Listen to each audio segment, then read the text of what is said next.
La entrevista al protagonista.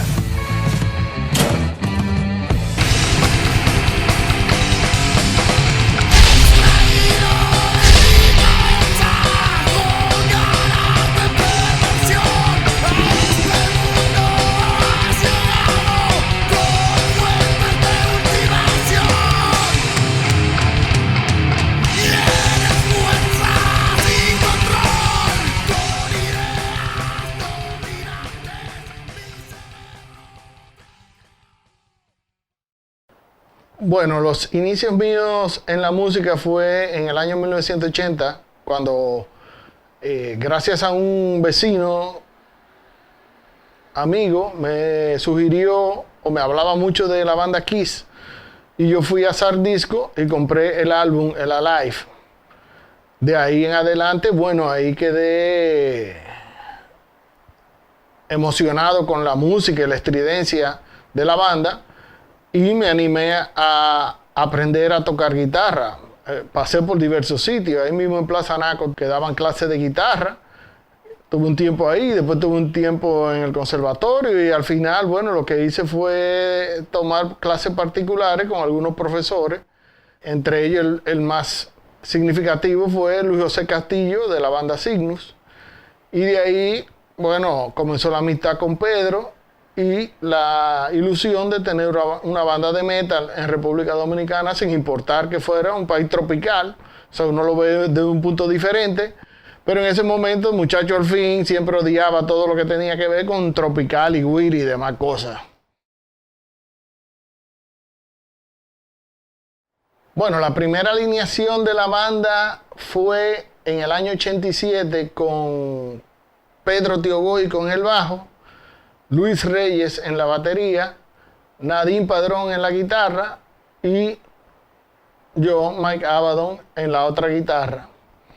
Pero después de ahí esa banda se transformó en lo que fue la banda más icónica de los años 80, que fue con Clemente Portillo y con Leo Ricobaldi en la batería.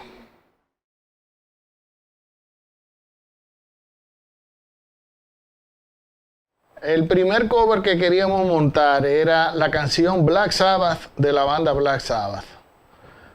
Al final eso no se dio porque, aunque nos juntamos en múltiples oportunidades, esa banda no cuajó.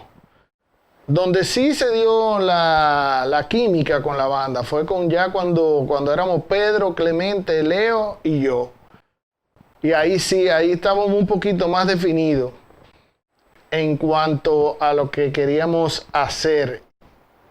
Y montamos un cover de Metallica, que era un cover de un cover, que era la canción The Small Hour, que estaba en el 598, en el EP ese 598 que había salido en el año 87.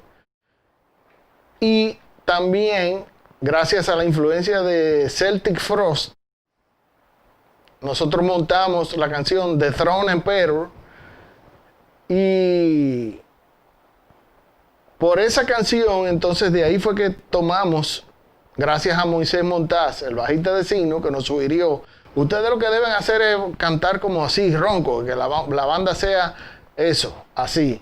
Entonces él fue que nos dio la idea y así fue donde surgió que fuimos la primera banda aquí en República Dominicana que utilizamos ese tipo que ahora le llaman gutural. Antes uno lo decía que era con la voz ronca.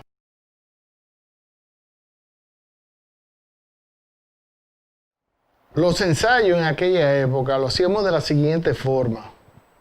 Eso en la casa de algunos de los integrantes, se pedía permiso, claro, a los padres para uno ir y llevar los instrumentos, armar allá y bueno, hacer la bulla allá. Muchas veces fue en mi casa, en otras oportunidades también lo que hacíamos era ensayo compartido con las de Hecaton, en casa del abuelo de José Luis Muné. En otras oportunidades era si aparecía algún amigo que quisiera que nosotros fuéramos a la casa y se hacía allá. Por lo general después nos decían que no volviéramos más por la bulla. Y recuerdo que en una oportunidad, cuando Clemente se estaba mudando del residencial Santo Domingo, que la casa estaba vacía, entonces fuimos, hicimos, no recuerdo cuánto ensayo hicimos, pero se ensayó ahí un par de veces, mientras la casa la ocupaba nuevamente.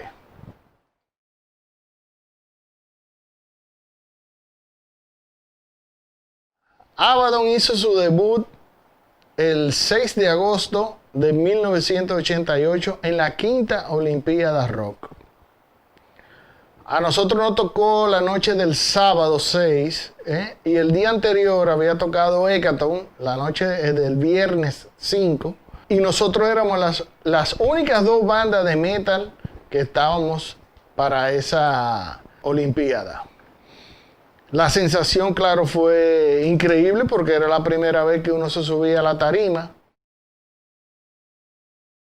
Vale decir que uno cometió sus pequeños errores por falta de experiencia, pero la verdad que el público nos dio la aceptación y el apoyo, que lo recibimos y lo devolvíamos con la misma energía.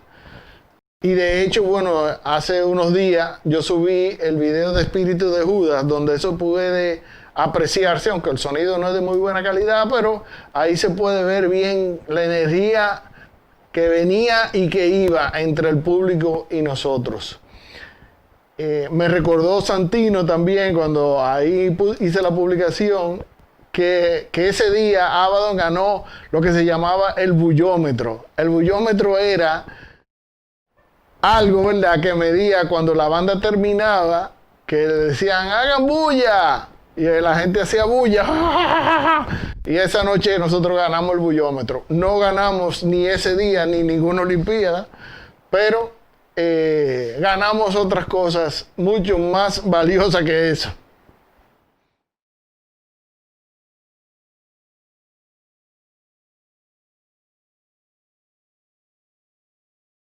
Nosotros fuimos 4 veces a los programas en televisión. Fuimos 2 veces a Concuquín, fuimos una vez a Sábado de Corporán y fuimos al Canal 4 a un programa que se llamaba Rock 4512. Todo esto fue gracias a King Sánchez, porque King Sánchez, quien lo conocemos que fue el organizador de las Olimpiadas Rock, él tenía esa asignación con algunos y esos contactos con los canales para llevar grupos de rock. Era rock en general. En algún momento nos tocó a nosotros y King Sánchez nos dio la oportunidad y nos consiguió esa cabida en televisión. Vale decir que sin la ayuda de él eso no hubiera sido posible, al igual que muchísimas otras bandas que fueron a televisión en esa época.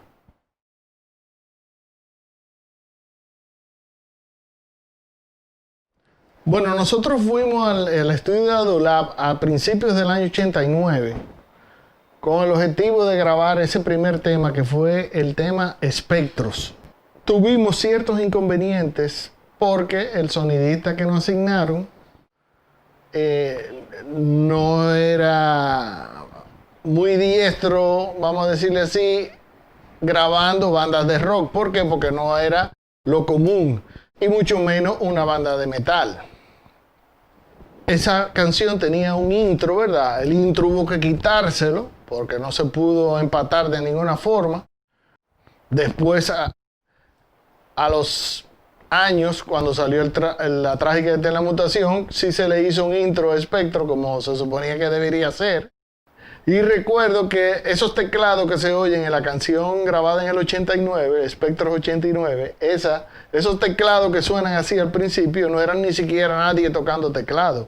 Eran unos samples de teclado que habían ahí, se escucharon rápidamente y al final lo que se le dijo, bueno, pues ponle ese pedacito justamente, y así se dio. Recuerdo que los coros en esa canción estaba Luis José Castillo, y bueno, recuerdo que Leo cantaba medio desafinado en esa época y hubo que sacarlo del estudio. Nunca le gustó eso, pero bueno, imagínate. uno tenía que resolver lo más rápido posible, por la sencilla razón de que ahí te cobraban por hora y eso era excesivamente caro en aquella época. La anécdota que hay de ahí fue que Leo Ricobaldi llevó una cámara, se tiraron muchísimas fotos, al final cuando nos fuimos de Audiolab, puso la cámara arriba del techo del carro, cuando nos montamos todos en el carro, nos fuimos y se olvidó la cámara. Al rato fue que nos dimos cuenta que hacía falta la cámara, fuimos y la buscamos por la calle, por el camino donde fuimos, y nada, nunca apareció esa cámara en la foto. Y después hicimos la grabación de Hambre de Matar ese mismo año, más adelante. Lo único que tuvimos la ventaja en esa grabación que Junior Rodríguez, el cantante de Empifis, nos asistió con la grabación.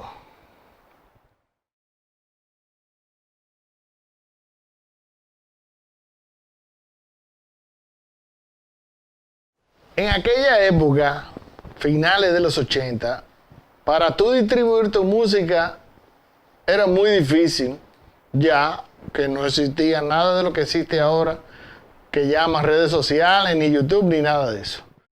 El método que nosotros utilizamos era el boca a boca, el radio bemba, como le decían, que eso va de gente en gente regándose. Eso era lo mismo que sucedía con los conciertos, por eso los conciertos cuando la gente iba era mucho más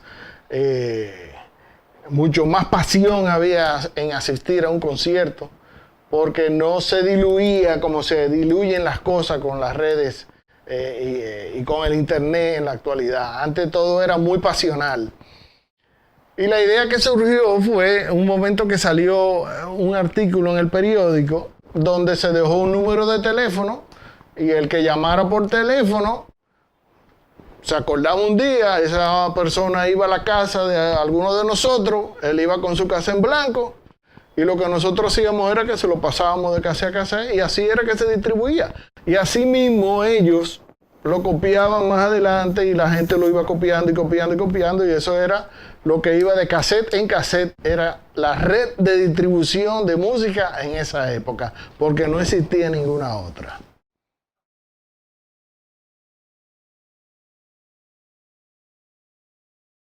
Para tocar en vivo a final de los 80s y más nosotros con el género de nosotros, era muy pero muy difícil. Ya que en un momento hubo un periodista que se encargó de hacer unos artículos difamando todo lo que tenía que ver con el metal.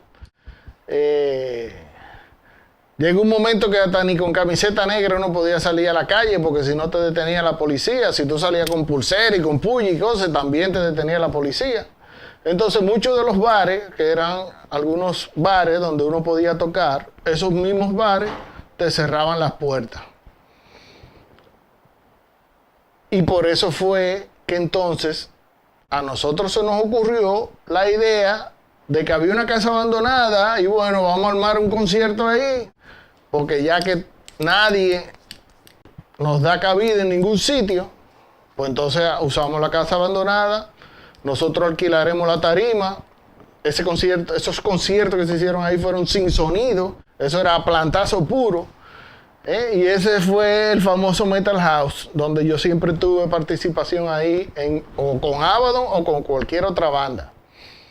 Ya más adelante, en los 90, hubieron 2 o 3 bares que sí dieron apertura para conciertos. Entre ellos estaba La Menta, otro que se llamaba El Doc, y ahora mismo no recuerdo algún otro, pero ya cuando iba avanzando los 90, sí comenzaron a aparecer lugares donde uno podía tocar.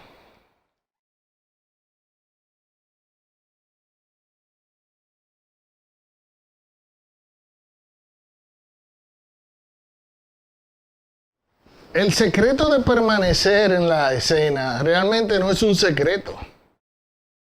Lo que tiene que tener es perseverancia, y saber que las inversiones que usted hace en esa banda son un barril sin fondo. En cuanto al metal, ya el género rock es aparte, y hay bandas que son multitudinarias hablando de rock. Pero en heavy metal o thrash metal o cualquier metal como lo quieran llamar, en este país, lamentablemente, no produce ningún tipo de ganancia. Todo se tiene que hacer con pasión y con el corazón. Y el que no lo hace así, bueno, pues no espere nada a cambio. A mí me ha costado mucho trabajo, mucho esfuerzo, mucho dinero, muchos enojos, muchas enemistades para poder, vamos a decir, lograr que mi banda permanezca relevante todavía al sol de hoy, después de 33 años. Y o sea que el consejo que le puedo dar, o le puedo dar varios consejos, es eso. Cuando si usted quiere dedicarse, pues dedíqueselo con pasión y con el corazón. Si no, no va a suceder nada. Si no pasa lo que siempre ha pasado aquí en este país, que se forman bandas, graban un disco y después más nunca se sabe de ella. Y bueno, ahora que la gente la reactiva en las plataformas y vaina, pero la gente o se enamora, o se casa, o ya creció, maduró. Hay un sinnúmero de situaciones que yo mismo la pasé. Lo que pasa es que siempre va a depender de la actitud personal con que cada quien tome ese camino de llevar su banda, aún a sabiendas de que no va a recibir nada atrás. Todo empezó meses atrás, cuando todo era normal, y de un punto a un B, donde todo empeoró, pareciera mi fin, pero no me di cuenta que mi vida cambió y el dilema de mis penas comenzó. No saber qué hacer.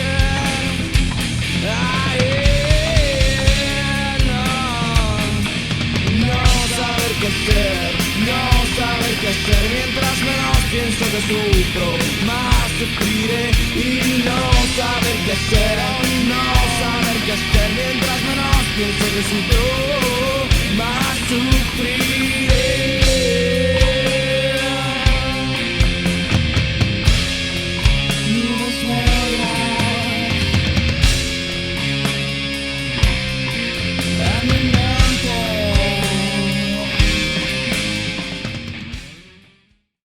Cuando yo regresé de Argentina en el año 97, regresé con la idea de reformar y retomar Abaddon, pero ya con otra visión, con otro concepto, con otra manera de manejar la música, las letras y demás cosas, porque cuando uno está en un mundo cambiante, y el que quiere permanecer vigente tiene que buscar la forma de reinventarse. Entonces nosotros, o yo por lo menos, vine con esa idea. Se hicieron 2 o 3 cosas. En una me junté con Pedro otra vez, en una me junté con Clemente otra vez, con Alex.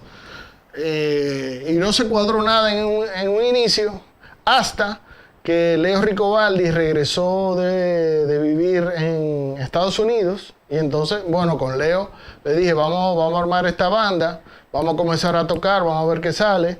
Ahí se nos unió Homero Guerrero y duramos un tiempo, unos cuantos meses juntos. Grabamos unos demos en cassette y por sugerencia de Homero Guerrero dijo, mira, está esta persona, Pablo Cavallo, es muy buen cantante, deberíamos tratar de ver si él cuadra con la banda. Y en un momento se le puso el cassette, los demos, a él le gustó la música que se estaba haciendo y él dijo que sí y comenzamos a trabajar. De ahí se comenzaron los ensayos, comenzaron a armarse las canciones, hubo muchísima química y ensayábamos prácticamente 2 veces a la semana, o sea que nos unimos bastante y por eso es que el resultado final, que fue ese disco, El Tridente, es un disco que podemos llamarle un disco clásico en la actualidad, donde se ve, ¿verdad?, la calidad musical y la calidad del cantante.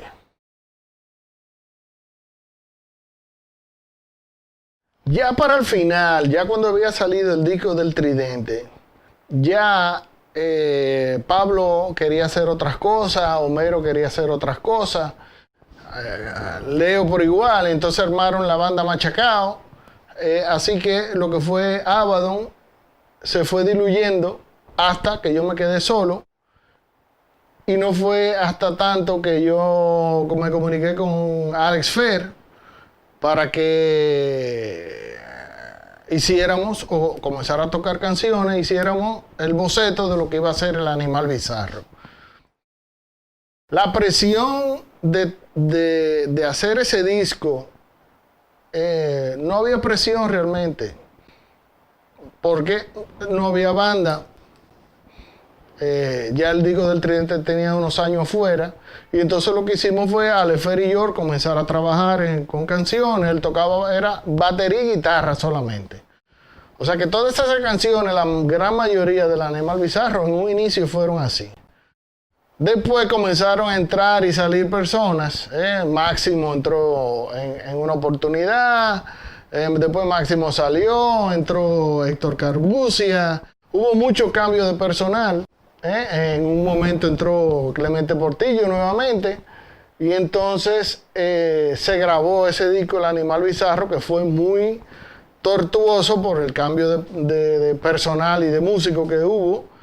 Y ya, aún teniendo el disco entero, musicalmente grabado, entero, no había quien lo cantara. Entonces se planteó de yo cantarlo. Y en ese momento, bueno, apareció Omar Enríquez. Y él fue, vamos a decir, la persona que ya terminó de armar y que se juntara todo y bueno, saliera el disco Animal Bizarro. El Animal Bizarro es un disco completamente diferente al disco del Tridente, pero no deja de ser un disco bueno. Lo que pasa es que es un disco que tiene que escucharse más que el otro, porque es menos comercial y un poquito menos digerible. O sea que el que no lo haya escuchado, que lo busque.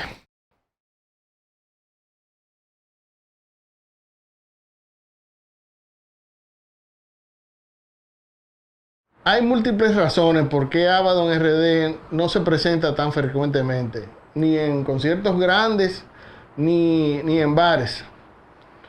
Una de ellas es que yo soy muy perfeccionista, me gusta montar un buen show, me gusta dedicarle mucho tiempo a los ensayos,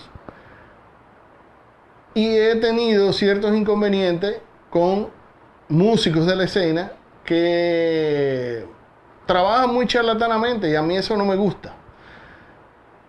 Por otro lado, también está la poca asistencia del público, muchos de ellos que se llenan la boca, que siempre van a los conciertos y al final no dan el apoyo. Mantener una banda cuesta dinero, como ya yo lo expliqué ahorita. Entonces, cuesta los ensayos, cuesta la gasolina, cuesta, qué sé yo, hacer los videos, las grabaciones, etc. Entonces, como no hay retribución, hay decepciones con algunos músicos, hay problemas, hay inconvenientes, y bueno, al final la banda se desarma, se diluye, y me quedo yo solo nuevamente, y requiere mucha energía y mucho esfuerzo para poder tocar en esos conciertos.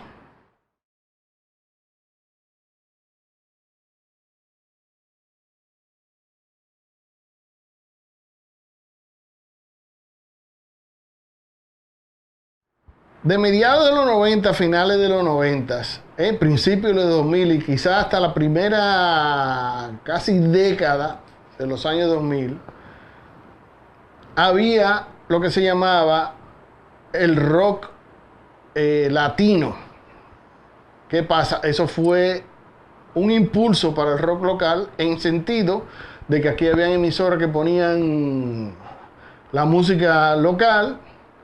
Habían varios programas de radio, en la televisión también se le daba apoyo, pero al pasar la moda del rock latino y entrar en moda o en boga otros tipos de música, el rock ha ido perdiendo, al igual que el metal. Y más en un país que tenemos claro que la población dominicana no es rockera, eso hay que tenerlo bien claro. no es que haya sido fallo de las bandas, es que el rock y el metal está ahora, vamos a decirle, en decadencia.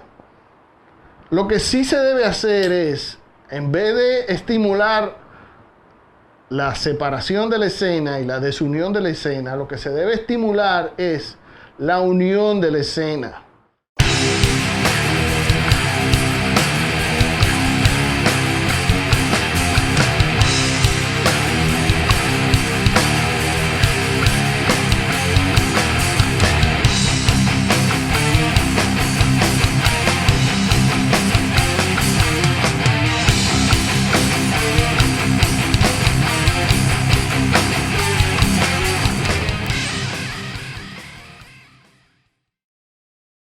Abaddon RD, para mantenerse vigente y actualizada, siempre ha tenido que cambiar de músico. Creo que va por 17 ya de los músicos que han habido. Y creo que son 17 o 18 alineaciones diferentes. Eso está en el árbol genealógico. En la página, si quieren lo pueden buscar ahí está con muchos detalles. abaddonrd.net, lo buscan ahí.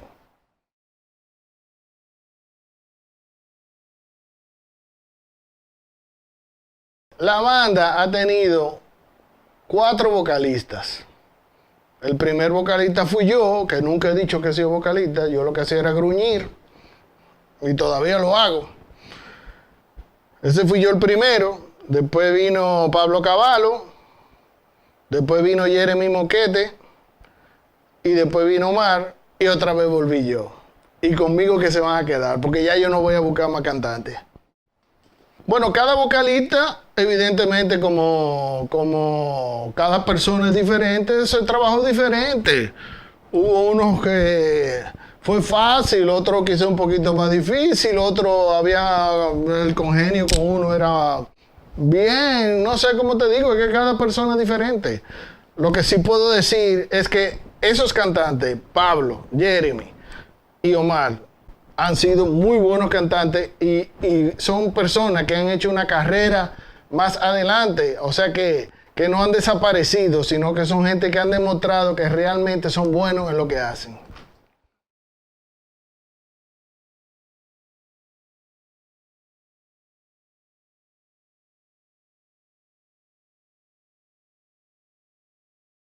Mira, yo creo que la música, es más, voy a replantear eso. Sin la música, yo creo que yo no fuera la persona que soy. Por ende, puedo decir que no creo que me aleje de la música o la deje completamente. Puedo sí alejarme, he tenido sí mis momentos de alejarme un poco, pero no creo que la deje totalmente. Sí, lo que tengo son otros proyectos más adelante que realmente lo más probable no sean del lado metal, pero sí estará del lado del rock, del lado del blues, más cercano a esa parte de por ahí.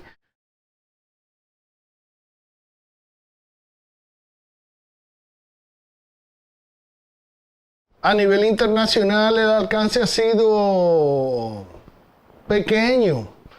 Porque ¿qué pasa? Hay algo que hay que entender. Si tú eres una banda en República Dominicana, para tú tener un buen alcance internacional, usted tiene que salir de este país. Si se queda aquí, no va a hacer nada. Si no, mire, M16 o la Armada, ellos sí han hecho algo fuera de este país que se pueda palpar. Pero si usted se queda aquí, yo que he hablado con muchísimos representantes y gente, manager y cosas de fuera, buscando, claro, la apertura, lo que me dicen es que si tú nada más tocas en República Dominicana no va para ningún lado. Tú tienes que salir de gira en Estados Unidos, o salir de gira por Sudamérica, o salir de gira por Europa, lo cual representa una inversión muy grande de dinero y desprenderse de todo lo que tiene que ver aquí en República Dominicana.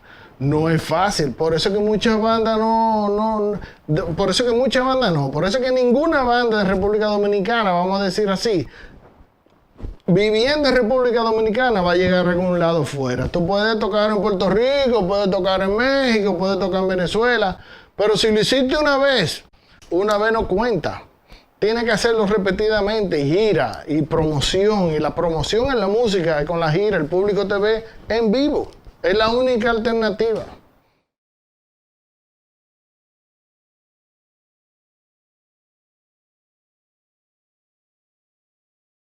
Sí existe el respeto entre los músicos, uno más que otro. Lo que uno sabe quién es que realmente lo dice sinceramente y quién no.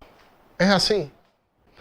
Lo que hay que aprender a vivir con todo. Siempre va a haber haters, siempre va a haber gente que le gusta tu banda, y siempre va a haber gente que te la critique, va a haber la gente que no le importa nada. Entonces hay que aprender a vivir. Desde hace muchos años, a la persona que yo valoro, al fan que yo valoro, es al que realmente yo me he dado cuenta que me da apoyo a mi banda. Después todos los otros, esos son, mira.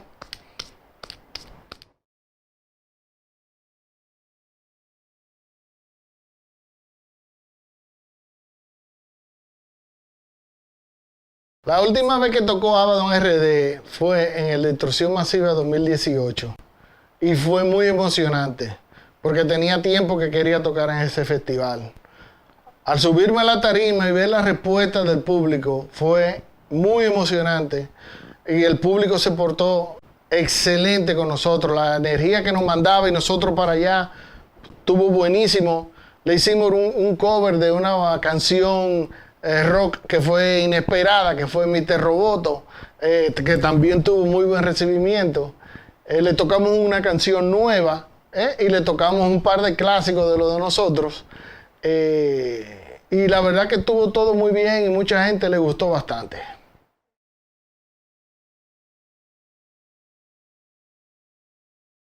Creo que la banda que más me gusta es Múcaro.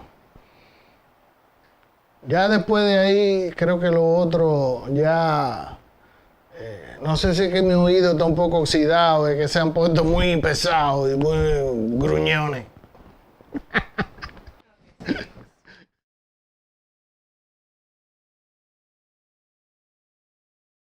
De las canciones que nunca pueden faltar es Hambre de Matar, esa tiene que ir siempre, aunque hay conciertos que no la hemos tocado. La Hoguera de mi Mente, Espectros, Agorafobia.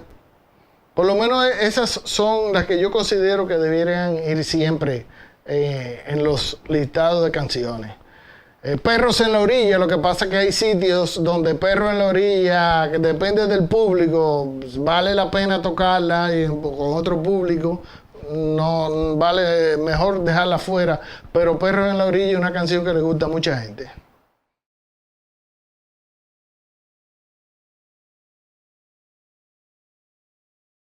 Yo comencé a trabajar un álbum que quedó todo en demo y me imagino que en algún momento yo retomaré eso. Creo que las personas que me siguen saben por qué yo he soltado ese proyecto en banda. Lo que sí que estoy más enfocado en la práctica de guitarra y lo que estoy es, como mencioné ahorita, quizás inclinándome un poco más al lado del blues rock y de ese género, quizás algo más rock and roll tradicional, algo así.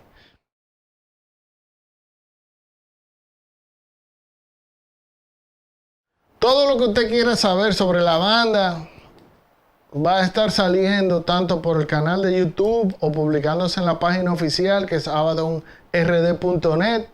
O sea que el que quiera seguir o me puede seguir por Instagram o en mi página de Facebook, pero cosas físicas como DVDs y CDs en esta época va a ser muy difícil.